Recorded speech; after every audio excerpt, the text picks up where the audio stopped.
गांव के किनारे स्थित एक पुरानी हवेली, जिसे लोग शापित मानते थे, अपने अंदर कई भयानक राज छुपाए हुए थी। रात के अंधेरे में गूंजती चीखें और दरवाजों की अजीब आवाजें वहां किसी की मौजूदगी का एहसास कराती थीं। सुगंधा, एक निडर और जिज्ञासु लड़की, इस हवेली के रहस्य को सुझाने का निर्णय करती है। लेकिन जैसे जैसे वो हवेली के अंदर कदम बढ़ाती है, उसे एहसास होता है कि गीता नामक एक आत्मा के पीछे छुपे अतीत से भी ज्यादा खतरनाक काली शक्तियां इस जगह को अपनी कैद में ले चुकी हैं। क्या सुगंधा इन शक्तियों का सामना कर सकेगी, या ये हवेली उसे भी अपना शिकार बना लेगी? कहीं न कहीं बात हिंदी हॉरर स्टोरी। सुगंधा की रहस्यमयी कहानी, पुरानी हवेली का भूत, सुहागन और पुरानी हवेली।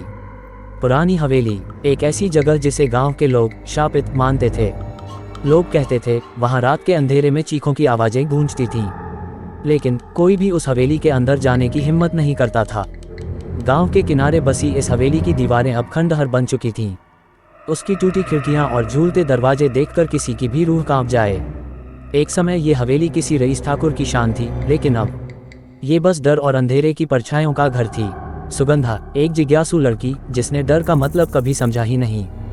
डर, ये क्या होता है? वो अक्सर कहती थी। उसे पुरानी हवेली की सच्चाई जानने की तीव्र इच्छा थी। जब गांव वालों ने उसे रोका तो उसने हंसते हुए कहा, भूत भूत सब कहानी है, मैं कल जाकर लौट आऊंगी, देख लेना। अगली रात, जब चांदनी रात ने धरती पर चांदी सी चादर बिछा रखी थी, सुगंधा ने अपनी लालटेन उठाई और हवेली की ओर चल पड़ी। रास्ता वीरान था और हर तरफ सन्नाटा पसरा था। सियार की हूक बार बार उसे डरा रही थी, लेकिन सुगंधा अपने कदम पीछे नहीं खींची। तो ये है वो हवेली, उसने खुद से कहा। गेट पर जंग लगी जंजीर झूल रही थी। उसने जोर लगाकर दरवाजा खोला, कर जैसे किसी ने हजारों साल बाद उसे छुआ हो। अचानक हवा का तेज झोंका आया और उसकी लालटेन झपकने लगी। उसने लालटेन को कसकर पकड़ा और आगे बढ़ी। हवेली के अंदर का नज़ारा हड्डियां जमा देने वाला था। दीवारों पर अजीब सी आकृतियां बनी थीं और हर कोने से मकड़ियों के जाले लटके हुए थे। यहाँ कोई साफ सफाई करना भूल गया है शायद, सुगंधा ने मुस्कुराकर कहा। तभी थक थक थक किसी के कदमों की आवाज। कौन है? सुगंधा ने पूछा, लेकिन जवाब नहीं आया। उसकी सांसें तेज हो गईं। उसने लालटेन की रोशनी बढ़ाई और कदमों की ओर बढ़ी। एक पुराना आईना दीवार पर टंगा था। उसने उसमें अपनी परछाई देखी और मुस्कुराए। डरावना कुछ नहीं है, सब ठीक है, उसने खुद को दिलासा दिया। लेकिन तभी आईने में कुछ हलचल हुई। आईने में सुगंधा के पीछे एक साया दिखा, लंबा, काला और भयानक। उसने झट से पीछे मुड़कर देखा, लेकिन वहां कोई नहीं था। उसकी धड़कनें तेज हो गईं। क्या ये सच में कोई है? उसने घबराते हुए पूछा। हाँ, मैं हूँ, एक धीमी, खौफनाक आवाज गूंजी। उसकी आंखें चौड़ी हो गईं। उसने लालटेन को चारों ओर घुमाया। तभी कोने से एक साया तेजी से उसकी ओर बढ़ा। रुको, कौन हो तुम? सुगंधा ने चिल्लाते हुए पूछा। लेकिन वो साया कुछ नहीं बोला, बस उसके चारों ओर मंडराने लगा।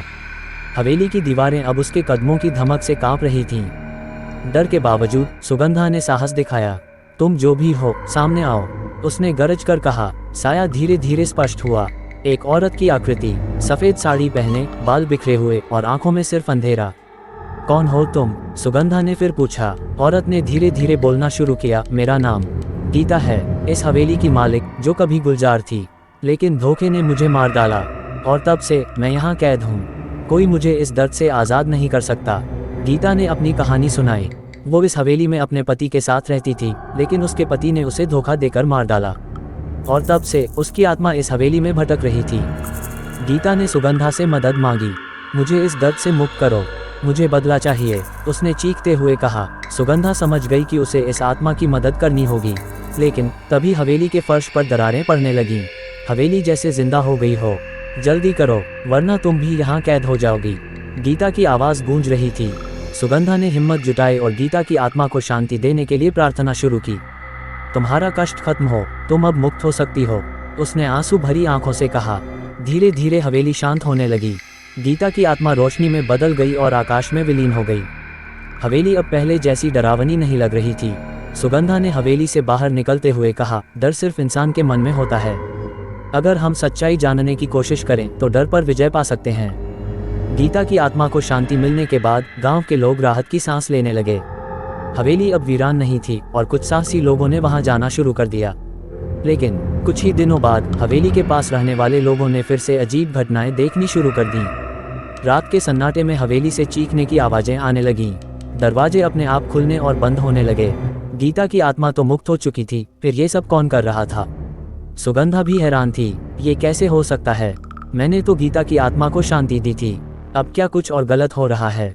उसने खुद से पूछा। गांव के बुजुर्गों ने कहा, सुगंधा, गीता के अलावा भी वहाँ कुछ और है। वो हवेली सिर्फ गीता की नहीं थी, वो जगह काली शक्तियों का केंद्र है। सुगंधा ने ठान लिया कि वह सच का सामना करेगी। इस बार वह अकेली नहीं गई। उसने गांव के 2 बहादुर लड़कों अर्जुन और समीर को साथ लिया। तीनों रात को हवेली पहुंचे। अंदर घुसते ही ठंड का तेज झोंका आया। अर्जुन ने कहा, ये ठंड सिर्फ मौसम की नहीं है, यहाँ कुछ है। सामने एक पुराना कमरा था जिसका दरवाजा बंद था। ये दरवाजा पिछली बार बंद नहीं था, सुगंधा ने याद करते हुए कहा। समीर ने धीरे से दरवाजा खोला। अंदर का दृश्य रोंगटे खड़े कर देने वाला था। फर्श पर खून के निशान, दीवारों पर अजीब सी लकीरें और बीच में एक बड़ी लाल किताब। सुगंधा ने किताब उठाई। जैसे ही उसने उसे छुआ, हवेली के दरवाजे अपने आप बंद हो गए। अर्जुन ने चिल्लाकर कहा, ये क्या हो रहा है? हमें यहाँ से निकलना चाहिए। लेकिन सुगंधा ने किताब खोल ली। उसमें अजीब अजीब शब्द लिखे थे, जिन्हें पढ़ने पर हवा और तेज चलने लगी। अचानक हवेली की दीवारों से परछाइयाँ निकलने लगीं। एक गूंजती हुई आवाज सुनाई दी, तुमने हमें छेड़ा क्यों? ये जगह हमारी है। सुगंधा समझ गई कि गीता सिर्फ एक शिकार थी। असली मुसीबत इस हवेली में बसे प्राचीन आत्माएं थीं, जो काले जादू की वजह से यहाँ कैद थीं। उन्होंने अपनी ताकत वापस पाने के लिए गांव पर हमला करने की योजना बनाई थी। सुगंधा ने किताब के पन्नों को पलटना शुरू किया। आखिरी पन्ने पर एक मंत्र लिखा था, जो इन आत्माओं को हमेशा के लिए मुक्त कर सकता था। लेकिन उसे पढ़ने के लिए आत्मविश्वास और साहस चाहिए था। हमारे पास समय कम है, सुगंधा, अर्जुन ने कहा। चारों तरफ भूतों की परछाइयां बढ़ती जा रही थीं। सुगंधा ने अपनी हिम्मत जुटाई और मंत्र पढ़ना शुरू किया। जैसे ही उसने मंत्र खत्म किया, हवेली के अंदर एक तेज रोशनी फैल गई। आत्माएं चीखने लगीं और एक एक करके गायब होने लगीं। हवेली में सब कुछ शांत हो गया। सुगंधा, अर्जुन और समीर जब बाहर निकले तो सुबह हो चुकी थी। हवेली अब एकदम शांत थी।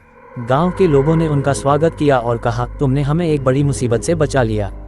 सुगंधा ने मुस्कुराते हुए कहा, डर से भागना नहीं चाहिए, बल्कि उसका सामना करना चाहिए। सच्चाई के सामने हर बुरी शक्ति हार जाती है। गांव में सब कुछ सामान्य लगने लगा, लेकिन हवेली के एक कोने में वो लाल किताब अब भी रखी थी। हवा का एक हल्का झोंका आया और किताब का एक पन्ना अपने आप पलट गया।